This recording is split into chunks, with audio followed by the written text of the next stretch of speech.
Mélissa Mello et on se retrouve aujourd'hui pour une nouvelle présentation. Je vais vous parler, je pense, très rapidement, j'espère que la vidéo sera courte, de ma lecture du dernier Musso, La vie est un roman, paru chez Calman Levy.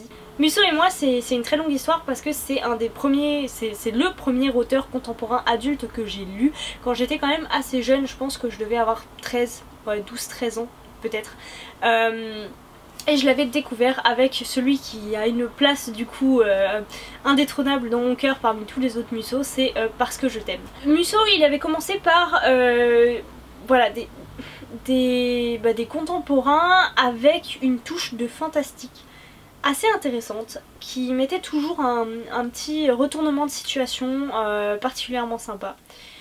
J'ai toujours préféré Musso à Levy, après j'ai lu moins de Levy que de Musso. Je pense que Musso j'ai quasiment tout lu, sauf un ou deux peut-être.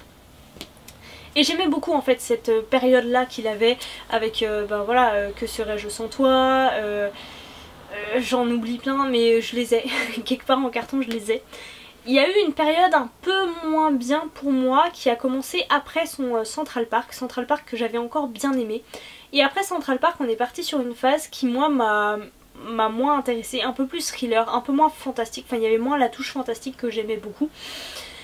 Et enfin ces dernières années on est parti dans quelque chose d'encore différent, notamment je pense aux deux derniers parce que le dernier, La jeune fille et la nuit je crois, je suis pas trop sûre, ça repartait un petit peu comme les anciens je dirais, mais en gardant une touche un peu plus enquête qui était intéressante, que j'ai beaucoup aimé d'ailleurs. J'ai eu un peu plus de mal avec celui de l'an dernier d'ailleurs, je vous avais dit l'année dernière que je vous en parlerai. Bon je l'ai pas fait, pardon. Je vais pas en parler là mais c'était La vie secrète des écrivains je crois. Qui était un petit peu particulier mais que j'avais bien aimé en un sens. Bon je l'avais trouvé un petit peu court, parfois un peu dur de rentrer dedans je crois, hein, de mémoire, ça fait un petit moment. Mais je trouvais qu'il avait une façon assez intéressante d'aborder certains personnages, de les mener jusqu'à un terme on va dire. Voilà, j'avais trouvé ça intéressant. C'était pas le coup de cœur que j'avais eu pour les premiers Musso du coup, mais j'avais trouvé ça sympa. Cette année c'est encore plus particulier je dirais. C'est encore plus particulier mais on retrouve une partie fantastique qui est intéressante. On va suivre dans cette histoire trois grosses parties.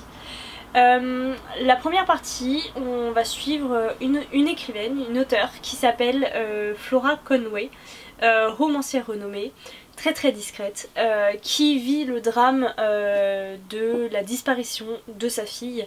Disparition impossible puisque elle a lieu dans un appartement clos, fermé, enfin voilà, le mystère de la chambre jaune en gros. Et en fait on va voir qu'elle a un lien particulier avec un auteur français qui s'appelle Romain Orzowski. Romain, hein, qui lui a eu ses années de gloire, qui là commence à vivre une partie de sa vie assez compliquée puisque sa vie familiale se délite. Il a perdu sa femme, qui menace de lui enlever son fils, enfin voilà, c'est très compliqué pour lui. Et il y a un lien assez incroyable entre les deux. Et enfin on a la troisième partie qui est vraiment la résolution, les réponses aux différentes questions qu'on s'était posées sur les deux personnages. Et franchement au niveau en termes de construction j'ai trouvé ça très original déjà et très intéressant. Après original encore une fois il faut replacer ça à mon échelle. Je lis peu de contemporains adultes, donc j'ai pas une base, enfin j'ai pas une référence extraordinaire pour faire la comparaison, mais en tout cas de ce que j'ai lu j'avais jamais lu quelque chose comme ça et j'ai bien aimé. Je me suis pas autant attachée au personnage que ça a pu être le cas avec d'autres personnages de Musso, mais voilà, la construction était super sympa. Il est très court hein, donc ça se lit plutôt vite. Comme d'habitude on est sur des pages très aérées et un roman qui fait moins de 300 pages hein. Il y a quand même des petites choses qui m'ont, alors pas déplu mais un peu dérangé. Je trouve qu'il y a un excès de références.